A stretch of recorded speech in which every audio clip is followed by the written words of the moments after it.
ये जो हमारा क्वेश्चन है लाइट के चैप्टर से ही related, spherical mirror produces an image of magnification -1।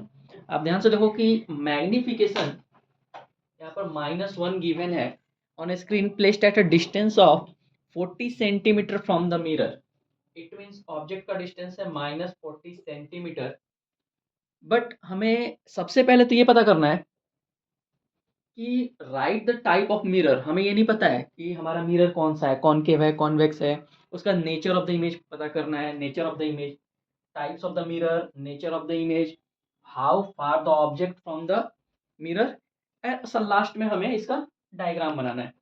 तो आपको पता होगा कि मैग्निफिकेशन का फॉर्मूला हमारा, अगर मैग्निफिकेशन का फॉर्मूला होता है -v/u।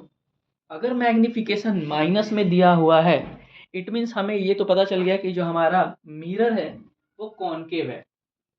मिरर जो हमारा होगा अगर मैग्निफिकेशन माइनस में है, माइनस में, तो इट मीन्स हमारे पास जो मिरर है वो कॉनकेव है। और जब हमारे पास मिरर कॉनकेव है तो हमारा फर्स्ट आंसर यहीं से निकल जाता है, concave mirror. And what is the nature of image? आप ध्यान से देखो, अगर माइनस में है, कॉनकेव है, तो इसमें जो नेचर होगा हमेशा रियल एंड इन्वर्टेड बनेगा। आपको 6 केसेस याद है फर्स्ट से लेके फिफ्थ तक। हमेशा किस तरह से हमारा जो इमेज बनता है, अगर ऑब्जेक्ट यहाँ है तो हमारा इमेज हमेशा इस साइड होता है। तो ये हमारा नेचर जो होगा ऑब्जेक्ट का वो रियल एंड इन्वर्टेड होगा। जो हमारा सेकंड है, रियल एंड इन्वर्टेड। तो मैं रे डायग्राम बनाऊंगा।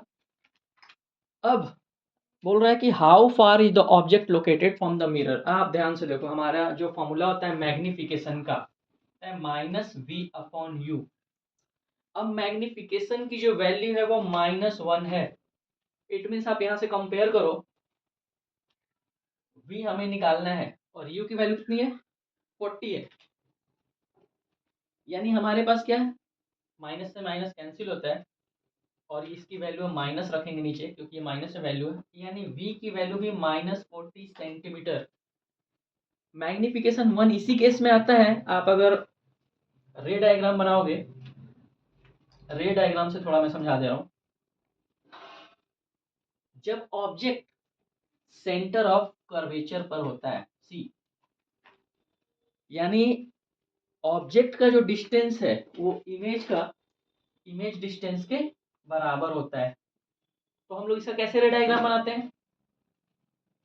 ये केस थर्ड में आता है, पैरेलल लाइन जाता है, ये हमारा फोकस से आता है और ये फोकस से लाइन जाता है और सेंटर पर आता है। यही एक ऐसा केस है जिसमें ऑब्जेक्ट का और इमेज का दोनों का डिस्टेंस बराबर होता है। जो हमारे यहाँ डिस्टेंस भी बराबर आ गया, ये हमारे थर्ड का आंसर। और ये हमारा फोर्थ का रे डायग्राम भी हमारा कंप्लीट हो गया। और साथ में हमारे पास हाइट ऑफ ऑब्जेक्ट और हाइट ऑफ इमेज ये भी दोनों इक्वल हो जाता है। इट मीन्स टोटल हमारा सिर्फ सबसे पहले ये देखना है क्लियरेंस में कि मैग्निफिकेशन कैसा है। अगर मैग्निफिकेशन कभी भी स्फेरिकल मिरर का माइनस में देता है तो आपका हमेशा जो नेचर होगा वो रियल इन्वर्टेड होगा और हमारा जो मिरर होगा उसका टाइप्स होगा कॉनकेव।